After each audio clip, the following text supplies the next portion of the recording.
Depuis plus de 60 ans, une épave repose au fond de l'eau au large des côtes d'Amérique du Sud. Fierté de la flotte nazie, ce sous-marin avait envoyé par le fond de nombreux bâtiments ennemis. C'était l'un des meilleurs sous-marins de la marine allemande. Équipé de 15 torpilles et d'un canon de pont, c'était une arme de guerre mortelle. Son commandant est admiré et respecté, même par les Alliés. Guggenberger était un meneur d'hommes remarquable. Il s'inscrivait dans la tradition des commandants de U-boat allemands. Mais la chance finit par tourner. À leur tour, les meutes de loups sont traquées sans relâche. Grenade sous-marine!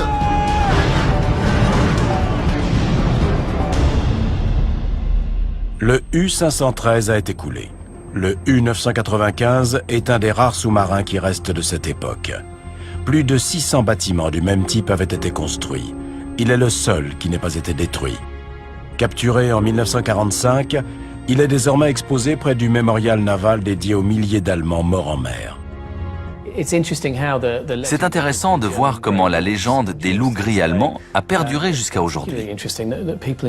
Les Américains et les Britanniques semblent plus fascinés par les exploits des sous-mariniers allemands que par ceux des leurs. Mais souvent, on est séduit par les perdants, les vaincus et les causes perdues. Marin et homme d'affaires brésilien, Wilfredo Schurman est lui aussi passionné par cette légende. Lorsqu'il entend parler de l'histoire d'un U-boat coulé au large des côtes de son pays natal, il décide de le retrouver. Disparu en 1943, le sous-marin en question était un loup solitaire, le U-513. On m'a dit, laisse tomber Wilfredo, tu n'y arriveras jamais. Abandonne, tu rêves. Mais j'ai dit, non, on le trouvera. Il remonte alors le temps jusqu'à cette période désespérée des premières années de la guerre, quand les meutes de loups dominaient les océans. Dans l'Atlantique, les sous-marins allemands déciment les convois ennemis. Le ravitaillement dont les Britanniques et leurs alliés dépendent finit au fond de l'eau. La marine marchande perd des milliers d'hommes. Au début de la guerre, les Allemands ont failli mettre la Grande-Bretagne à genoux avec leur U-boat. Même les bâtiments de guerre britanniques les plus puissants, au mouillage dans la base de Scapa Flow, ne sont pas à l'abri d'une attaque d'un loup gris. Un journaliste américain avait décrit Günther Prien comme un homme soigné et culotté. Il était aussi obstiné. En octobre 1939, il fait tirer 3 torpilles sur le cuirassé Royal Oak. Aucune ne touche sa cible. Prenant tous les risques, il lance une nouvelle attaque.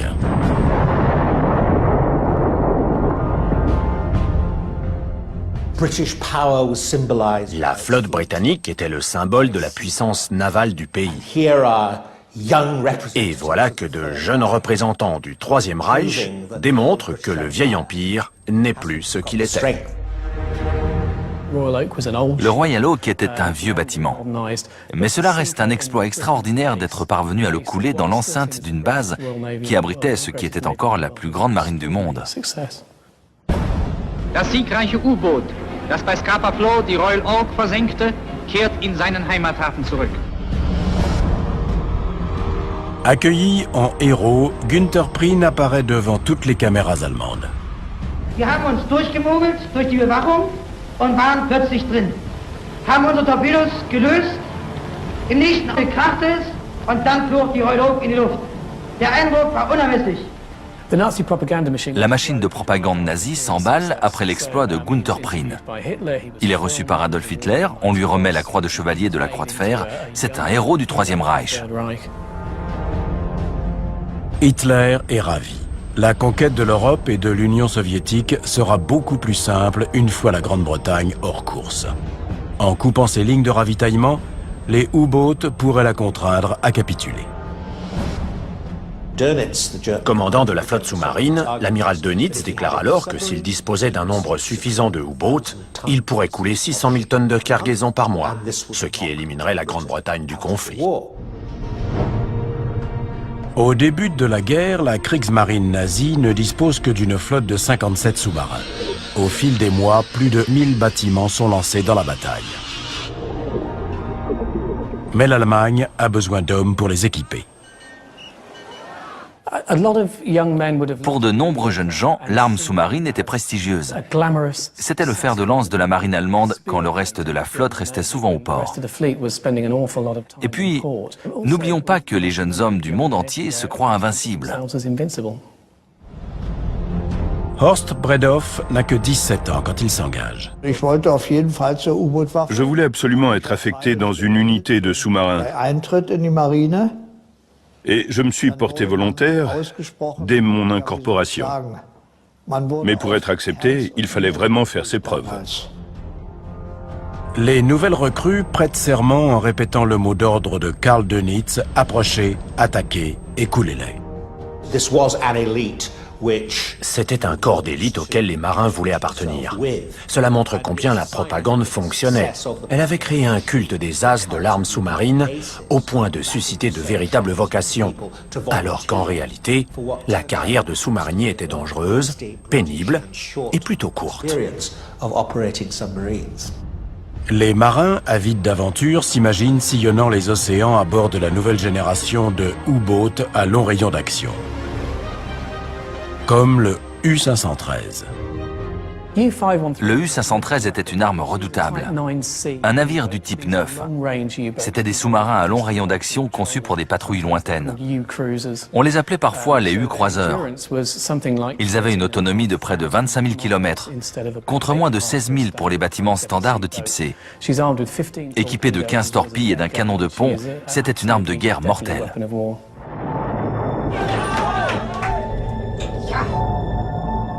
Le U-513 coule 4 navires ennemis en un mois avant de subir une succession de pannes. Le moral de l'équipage s'en ressent. C'est alors que son commandant est remplacé par un des officiers les plus dynamiques de la flotte. À 28 ans, c'est déjà une légende vivante. Friedrich Guggenberger est un personnage intéressant, souvent décrit comme un franc-tireur. L'amiral Dönitz lui faisait régulièrement des reproches sur sa longueur de cheveux, mais il avait d'excellents résultats. Il avait la réputation de commander son sous-marin de façon très combative. En cela, il s'inscrivait dans la tradition des commandants de U-boat allemands. Friedrich Guggenberger a déjà envoyé par le fond au moins une dizaine de bâtiments ennemis, dont un des fleurons de la marine de guerre britannique. Son moment de gloire est le torpillage du porte-avions britannique l'Ark Royal. Les Allemands l'avaient attaqué depuis le début de la guerre et avaient plusieurs fois prétendu l'avoir coulé. Mais c'est Guggenberger qui y est parvenu.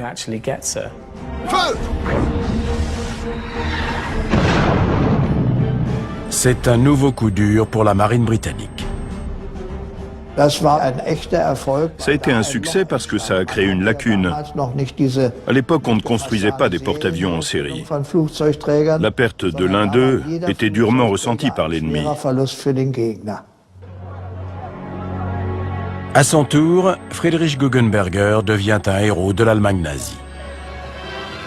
Kapitänleutnant Guggenberger, der Kommandant eines der beiden erfolgreichen Unterseeboote.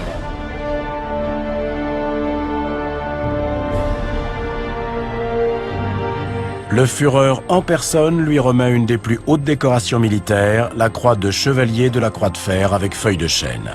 En mai 1943, on lui confie un nouveau bâtiment et une nouvelle mission. Le sous-marin embarque des torpilles et des ravitaillements pour 16 semaines. Les hommes reçoivent un uniforme tropical, signe d'un départ pour une destination exotique. L'attaque de Pearl Harbor par les Japonais en décembre 1941 a eu des répercussions mondiales. Hitler a déclaré la guerre aux États-Unis 3 jours plus tard. Mais la puissance industrielle et militaire de ces derniers pourrait bien faire plier les meutes de loups. Avec l'entrée en guerre des États-Unis, l'Atlantique Ouest devient aussi dangereuse que l'Est. La Navy et les gardes-côtes américains, ainsi que leurs alliés dont le Brésil, se liguent contre les sous-marins allemands. Les États-Unis sont capables de construire des navires marchands plus vite que les Allemands ne les coulent. En plus des chars et des avions, un flot ininterrompu de Liberty Ships sort de leurs usines. La production de masse de navires marchands reposait sur la conception d'un modèle simple et standardisé, dont les éléments pouvaient être assemblés très rapidement. Ainsi, le tonnage perdu était remplacé facilement. Et de fait, la flotte marchande alliée s'est accrue. Pour un bateau coulé par les U-boats, 2 ou 3 autres prenaient sa place. Mais les loups gris continuent d'inspirer de la crainte, à juste titre. Les sous-marins allemands à long rayon d'action sillonnent toujours les océans. Le Laconia est un paquebot reconverti en croiseur marchand. En septembre 1942, il quitte le Cap en Afrique du Sud pour Liverpool. À son bord, des civils dont Joséphine Pratchett, 14 ans, et sa famille. À cette époque, la bataille de l'Atlantique était à son apogée. Les U-boats remportaient des succès énormes. Le Laconia était lent, ses cheminées crachaient sans arrêt une fumée noire. On était obligé de traverser l'Atlantique et c'était là qu'ils étaient tous. Malheureusement pour le Laconia, le U-156 croise près des côtes d'Afrique de l'Ouest. Le Laconia avait été reconverti en transporteur de troupes. Cela faisait de lui une cible logique. Pour le capitaine de corvette, Werner Hartenstein, c'est l'occasion rêvée d'envoyer par le fond un bâtiment allié de plus. Ça a été terrifiant. Le bateau s'est incliné. L'explosion a été assourdissante. Il y a eu comme un sentiment d'incrédulité générale. Un grand silence est tombé avant que la deuxième torpille ne nous touche. Parmi les nombreux survivants qui ont sauté à l'eau se trouvent des prisonniers de guerre italiens, les alliés de Werner Hartenstein. Quand il s'est rendu compte qu'il y avait des prisonniers italiens à bord, sa conscience a pris le pas sur les lois de la guerre. Malgré les risques, Werner Hartenstein donne l'ordre de faire surface et appelle d'autres sous-marins à la rescousse. On a aperçu le périscope et le sous-marin a fait surface. Le commandant est sorti sur le pont avec un mégaphone et il nous a dit dans un anglais parfait « Je voudrais que les femmes et les enfants embarquent tous à bord de mon navire. » Vous imaginez l'ennemi qui vous dit ça? Il ne faut pas oublier qu'il avait entendu les prisonniers de guerre italiens, c'est-à-dire ses alliés. Se serait-il donné autant de mal pour sauver uniquement des survivants alliés? On n'en sait rien. Mais le fait est qu'il a essayé d'aider tous ceux qui étaient dans l'eau. En temps de guerre, dans de telles circonstances, on espère plutôt être sauvé par son propre camp, pas par le camp ennemi. Vous ne croyez pas? Pourtant, c'est ce qui s'est passé. On a été très bien traités, et je peux vous en parler. Certains sont embarqués à bord des sous-marins, d'autres sont remorqués dans des canots de sauvetage.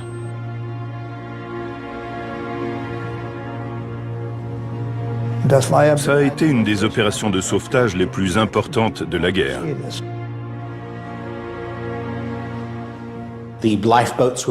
Les canots étaient tirés par les sous-marins. Werner Hartenstein a tout fait pour sauver le plus de gens possible, au mépris de sa propre sécurité. Werner Hartenstein passe un appel radio non crypté en anglais, assurant à tous les navires qui l'aideront qu'ils ne les attaqueraient pas. Mais cet appel attire une attention fâcheuse. C'était un sous-marin ennemi. C'était l'occasion d'essayer de le couler. On tire d'abord, on discutera après. C'était la chance de couler un sous-marin ennemi en surface, à une époque où les U-boats représentaient la pire menace pour les Alliés. Le commandant nous a dit « C'est trop dangereux, je ne peux pas vous garder à bord. » Parmi les survivants, beaucoup seront sauvés par des navires français. Le sous-marin s'enfuit et reçoit un ordre comminatoire du quartier général allemand. L'initiative de Werner Hartenstein a eu comme conséquence l'ordre donné par l'amiral Dönitz interdisant à tous les commandants de U-boat d'aider des survivants. De toute façon, la situation devenait très difficile pour les sous-marins allemands. Leurs commandants ne pouvaient plus se permettre de se montrer chevaleresques, quand bien même ils en auraient eu l'occasion.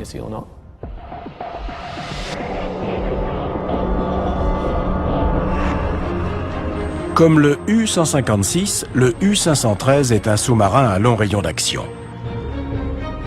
Le 18 mai 1943, il quitte sa base française de Lorient. Son commandant, Friedrich Guggenberger, aurait pu choisir une affectation plus sûre et devenir instructeur.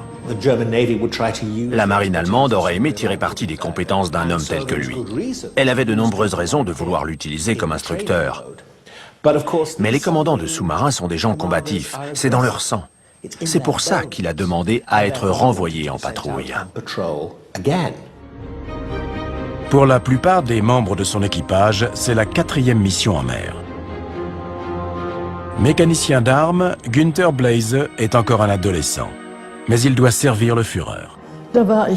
J'avais 14 ans et mon mari 17 à l'époque. Notre amour d'enfant avait grandi, mais il a été enrôlé avant même d'avoir 18 ans. En effet, Günther est un mécanicien doué. La plupart des hommes qui embarquent sur un sous-marin ne reviennent jamais. Mais Margarete est confiante. À 13 ans déjà, c'était lui que je voulais. Et je l'ai eu. L'équipage ignore tout de sa destination. Pour des raisons de sécurité, on n'informait pas les hommes tant qu'ils n'avaient pas quitté le port. Il n'était pas question qu'un matelot embordé dans les bars de l'Orient aille raconter à tout le monde où il partait le lendemain. Walter Wittig était opérateur radio sur un navire jumeau de l'U-513. Bien sûr, on se posait des questions quand on partait en mission. Où est-ce qu'on va? Ceux qui prétendaient ne pas avoir peur mentaient. Une fois en mer, le commandant reçoit son ordre de mission. Le U-513 va accomplir un long voyage, bien loin de la sécurité relative de sa base sur les côtes françaises.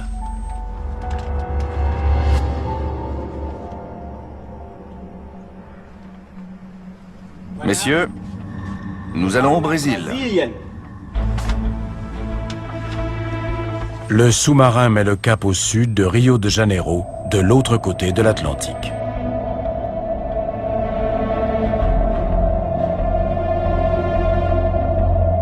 Les cargos chargés de matières premières destinées à l'effort de guerre allié sont une cible rêvée pour les U-boats. Le Brésil était le seul et unique fournisseur de caoutchouc qui restait aux Alliés depuis que les Japonais occupaient pratiquement tous les autres pays producteurs.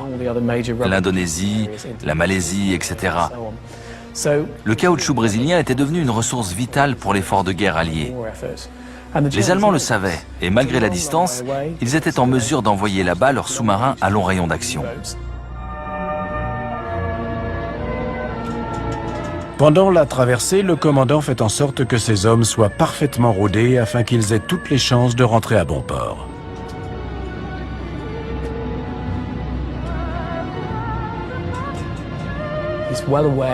Il sait que son équipage n'est pas efficace à 100%. C'est pour cela qu'il lui impose des manœuvres pendant toute la traversée. Alarme! Fermez les écoutilles, immersion!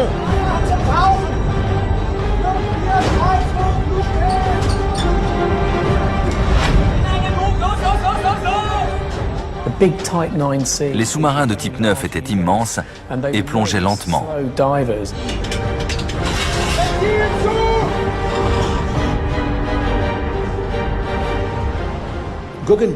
Friedrich Guggenberger fait régner à bord une discipline de fer.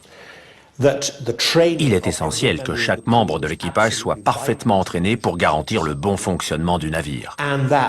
Pour cela, il est nécessaire de pousser les hommes au maximum de leur capacité pour être sûr qu'ils soient performants à 100%.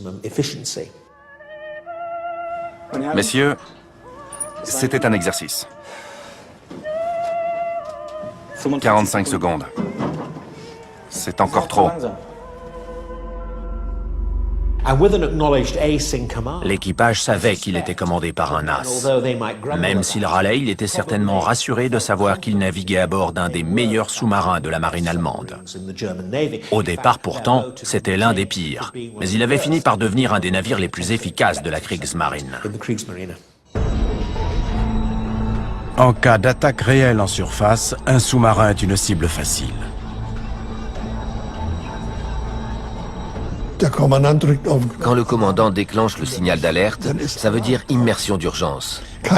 Personne ne sait si c'est un exercice ou pas. Il fallait 35 secondes à un sous-marin de type 9 pour plonger en urgence. Il était absolument essentiel de grappiller la moindre seconde sur ce temps. Messieurs, 35 secondes. C'est correct. Surface.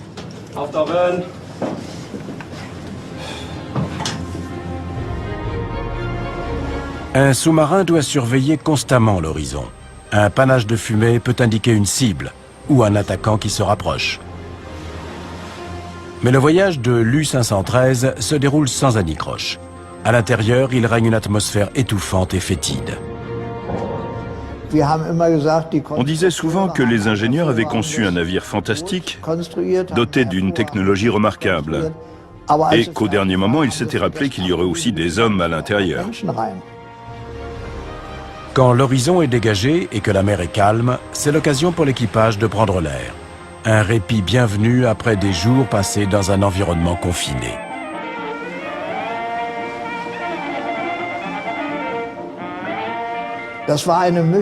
C'était un mélange de sueur, de vapeur de torpille et des vapeurs de chlore dégagées par les batteries, auxquelles s'ajoutaient les odeurs de cuisine. Le tout dans un seul espace. Au bout d'un moment, on ne le sent plus. On ne se rend pas compte des conditions de vie d'un équipage dans un sous-marin. En dehors des rendez-vous ponctuels avec les bâtiments ravitailleurs, dont des sous-marins modifiés surnommés les vaches à lait, l'équipage est coupé du monde.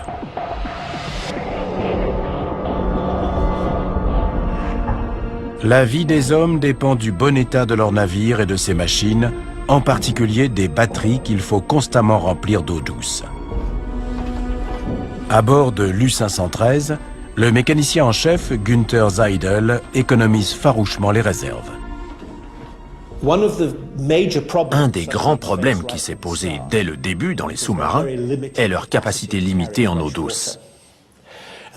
Cela avait des répercussions sur la vie des sous-mariniers. On ne pouvait pas se laver comme dans un navire conventionnel. Aujourd'hui encore, il est essentiel de garder des réserves d'eau. Mais quand Günther Seidel interdit aux hommes de se faire du café, le commandant intervient. Guggenberger était un meneur d'hommes remarquable. Il savait parfaitement déchiffrer les fluctuations de l'humeur de son équipage. Lieutenant, vous m'avez demandé? Seidel, laissez les hommes boire leur café. Ne soyons pas pingres, d'accord? J'en veux pour preuve l'histoire de son mécanicien en chef qui avait interdit le café pour économiser l'eau. Ça se comprend puisque l'eau est une ressource vitale. Mais Guggenberger avait senti le mécontentement général. En disant « Non, les hommes auront leur café », il les avait mis de son côté.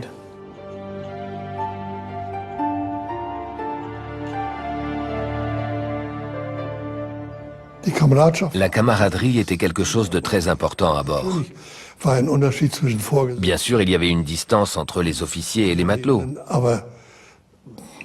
Mais elle n'était pas aussi prononcée que sur un grand bâtiment ou à terre. C'était différent. On formait une communauté très unie. Pour ces hommes entassés dans une boîte en acier à des milliers de kilomètres de chez eux, le moindre anniversaire vient rompre la monotonie des journées interminables.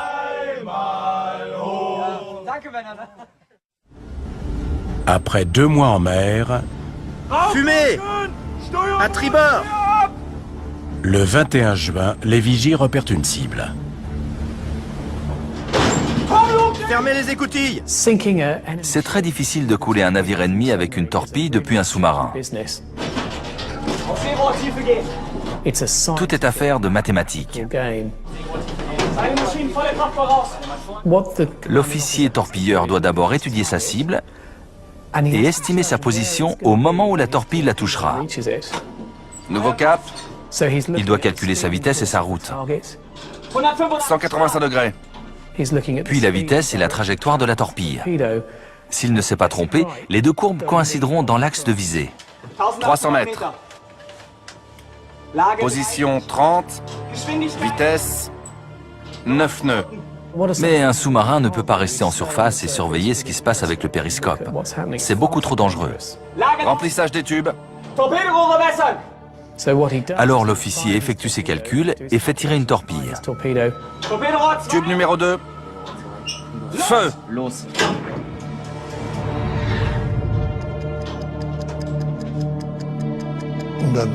Une fois les anguilles parties, on est là, l'œil rivé sur le chronomètre, à attendre l'impact.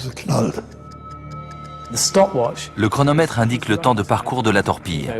50 secondes plus tard, ou 2 minutes ou 4 minutes, on doit entendre le poum.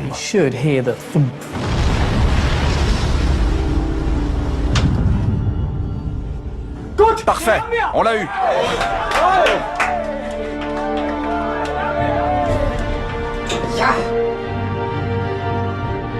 Le cargo suédois Venezia est touché. Cette fois, l'équipage s'en tire, mais ce n'est pas toujours le cas. Quand il réussissait à couler un navire, c'était une explosion de joie, bien sûr. C'était la guerre. Mais pour la plupart des équipages, la joie est de courte durée. Les bâtiments et avions alliés s'associent pour protéger les convois et détruire les sous-marins comme le U-513.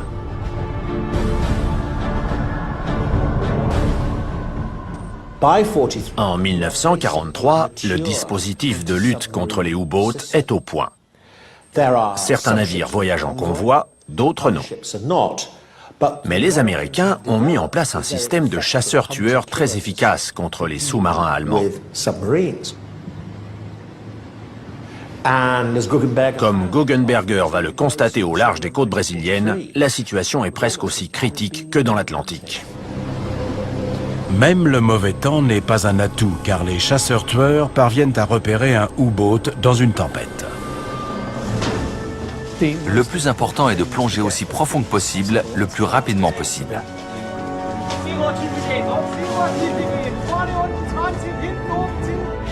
En surface, un U-boat n'est qu'un petit navire à la coque très mince, lent et vulnérable.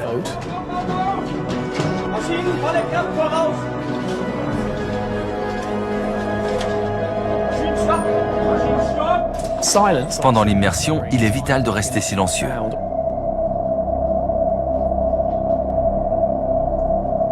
On est repéré. Immersion à 50 mètres.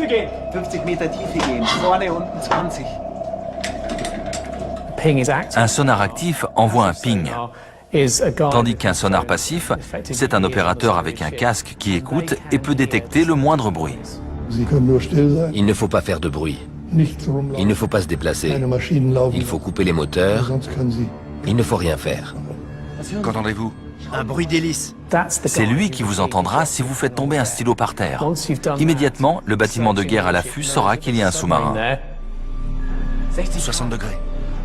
Nouveau cap, 62 degrés. À ce moment-là, il pourra lancer le sonar actif.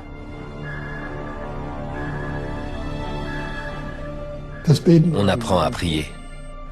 Il va essayer de repérer à quelle profondeur et à quelle distance vous êtes, et là, vous êtes mort. Grenade sous-marine!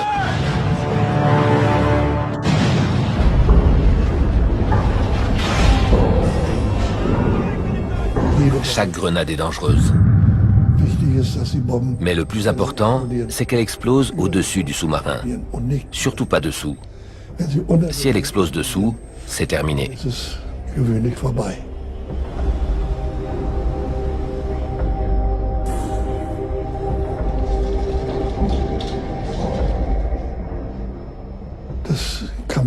C'est indescriptible. Un jour, on a été pilonné de 8 heures le matin jusqu'à 10 heures le soir. Il y avait 3 bâtiments qui se croisaient au-dessus de nous et qui se relayaient pour larguer leurs grenades. On a du mal à imaginer l'état de tension nerveuse dans lequel se trouvent des hommes traqués ainsi pendant des heures. Le réflexe psychologique est de se battre ou de fuir, mais dans un sous-marin, c'est impossible. Alors on attend et on serre les dents. En ce début juillet 1943, le U-513 échappe à l'ennemi. Dès qu'il repère une nouvelle cible, l'équipage tente de l'identifier grâce au registre d'immatriculation maritime.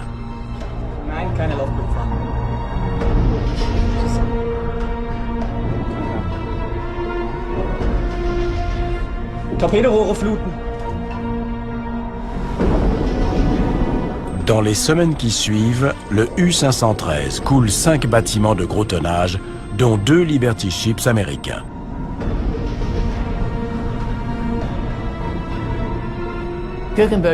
Il envoie par le fond 5 navires au large des côtes du Brésil au cours de l'été 1943.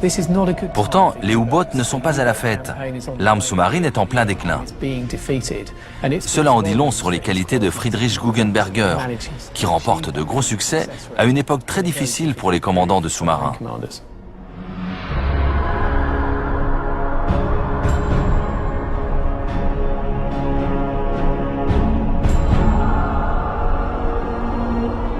Peut-être emporté par ses exploits, Friedrich Guggenberger commet une imprudence exceptionnelle de sa part. Envoyez ça à l'amiral.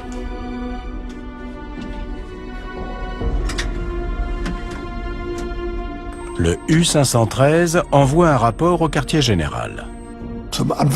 Au début de la guerre, c'était une procédure normale. Mais après, on n'envoyait presque jamais de longs messages radio.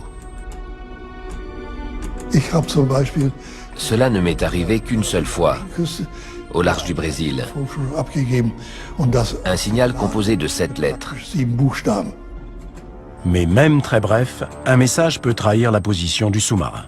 Il suffit que 2 récepteurs captent la même transmission radio.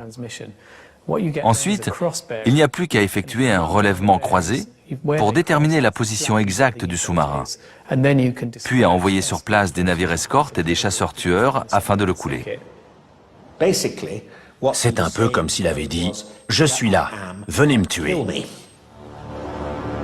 Capables de détecter n'importe quel U-boat en surface, les hydravions américains PBM Mariner constituent une menace mortelle.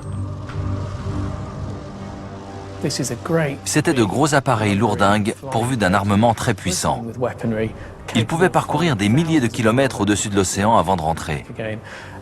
Quand l'un d'eux croisait la route d'un sous-marin en surface, les chances étaient clairement du côté de l'avion. J'ai allumé le radar et je l'ai surveillé pendant un moment. Tout à coup, j'ai vu apparaître un spot très bizarre. Un point très net, très distinct.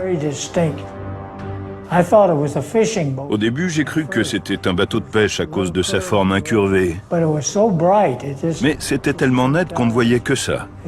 Ça ne pouvait pas être un bateau en bois.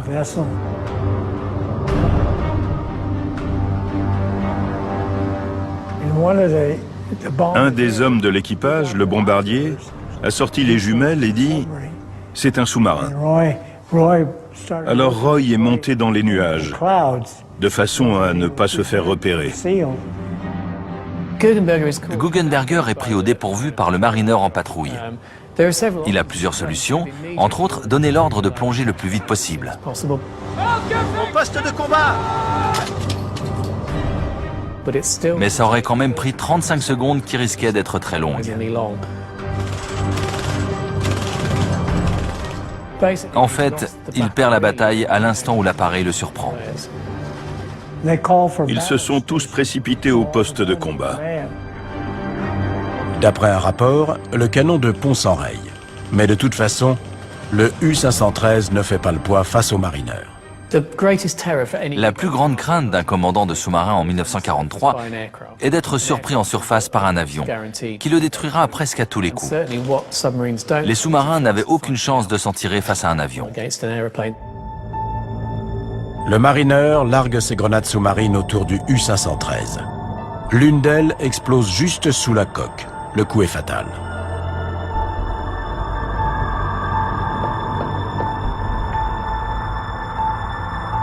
Sauvé par un de ses camarades, Günther Blaise est l'un des rares survivants.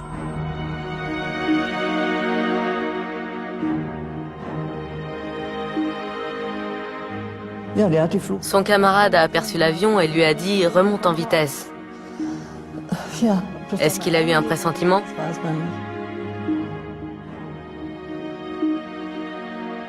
Sans cela, Günther serait mort.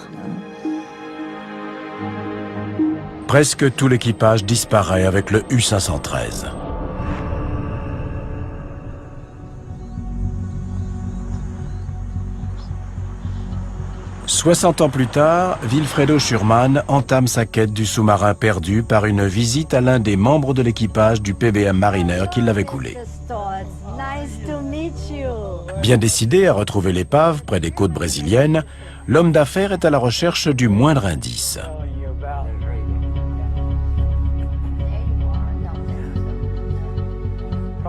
La silhouette des U-boats détruits sont dessinées sur le fuselage du Mariner. William Stotz a conservé les coordonnées approximatives du lieu où le U-513 a sombré. Je ne sais pas exactement. Vous pourriez essayer là. C'est la position notée par la Navy. On doit pouvoir la calculer à partir de notre trajet depuis la côte. Tout est là. Mais ces coordonnées ne sont pas du tout précises. Après le Texas, Wilfredo Schürmann se rend au port de Florianopolis, au sud de Rio de Janeiro. Des pêcheurs locaux lui fournissent de nouveaux indices, l'emplacement d'objets bizarres sur le fond qui déchirent leurs filets. Il fait froid, mais à l'intérieur, je bout d'excitation. Le bateau se dirige vers le lieu supposé de la rencontre fatale entre le sous-marin et l'hydravion, à une centaine de kilomètres du littoral. Il est équipé d'un sonar latéral. Tout le monde à bord espère que l'appareil permettra de localiser l'épave.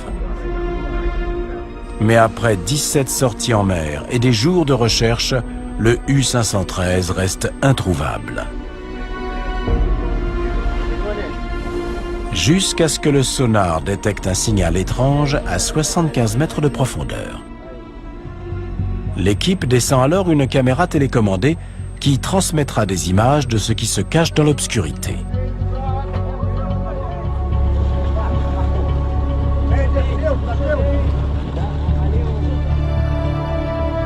Près de 70 ans après avoir sombré, le loup gris est retrouvé.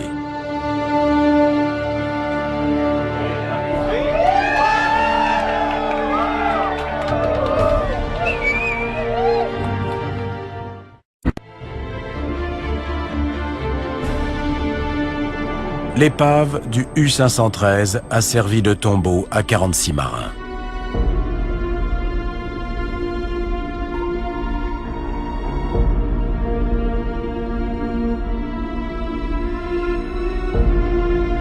La coque déchiquetée par la grenade sous-marine témoigne de la violence de l'impact.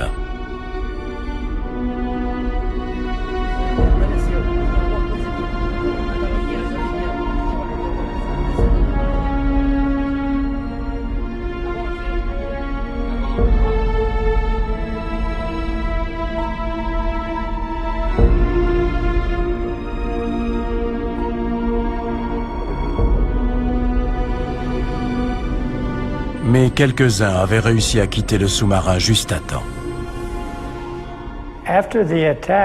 Après l'attaque, on a aperçu 5 ou 6 hommes dans l'eau. On a tourné au-dessus d'eux et largué 2 canots de sauvetage. Parmi les rescapés, le commandant Friedrich Guggenberger. Guggenberger n'a pas coulé avec son sous-marin. L'idée que le commandant d'un navire doive sombrer avec son bâtiment est une légende stupide. Son devoir est de rentrer sain et sauf et de repartir au combat en mettant à profit tout ce qu'il a appris jusque-là. Pendant la Seconde Guerre mondiale, on constate que des deux côtés, la plupart des officiers font tout pour rester en vie et sauver leurs hommes.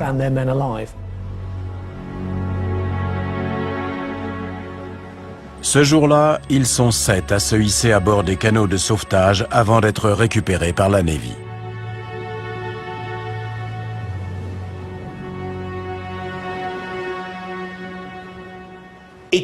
C'était la procédure.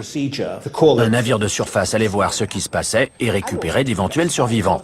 Après tout, le commandant d'un U-boat pouvait fournir des renseignements. Ce n'était pas uniquement pour des raisons humanitaires qu'on sauvait l'équipage. Bien que son navire repose désormais au fond de l'Atlantique Sud, Friedrich Guggenberger ne renonce pas à la lutte. C'était souvent compliqué de garder derrière des barreaux des officiers comme Guggenberger. De fait, ce dernier a participé à l'une des plus grandes évasions sur le sol américain.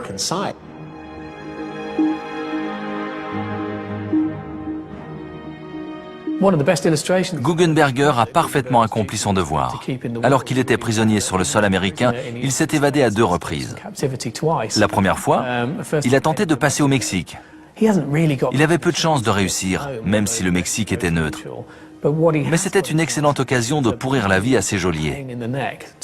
Son évasion les a obligés à déployer des troupes. Elle a effrayé la population civile et alimenté la propagande nazie.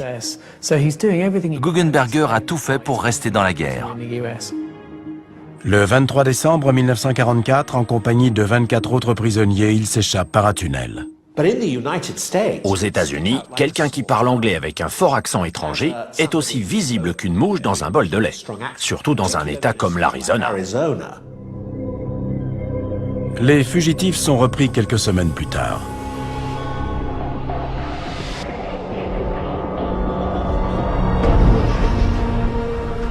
Pour ses camarades qui se battent toujours en mer, la situation n'est pas meilleure.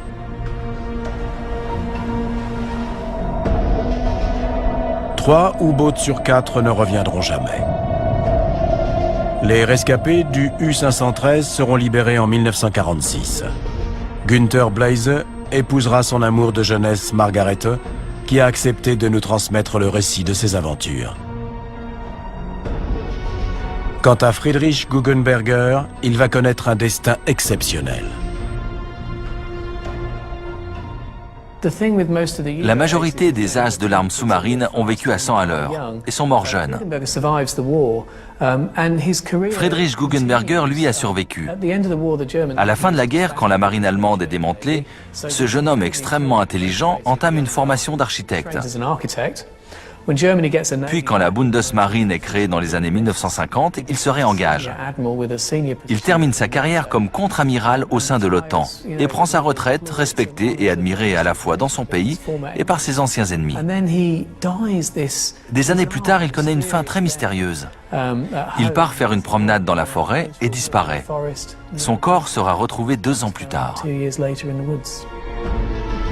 C'est cette histoire étrange qui a lancé un autre marin sur les traces du dernier sous-marin commandé par Friedrich Guggenberger, l'épave disparue du U-513. C'est absolument extraordinaire d'avoir réussi à retrouver ce U-boat.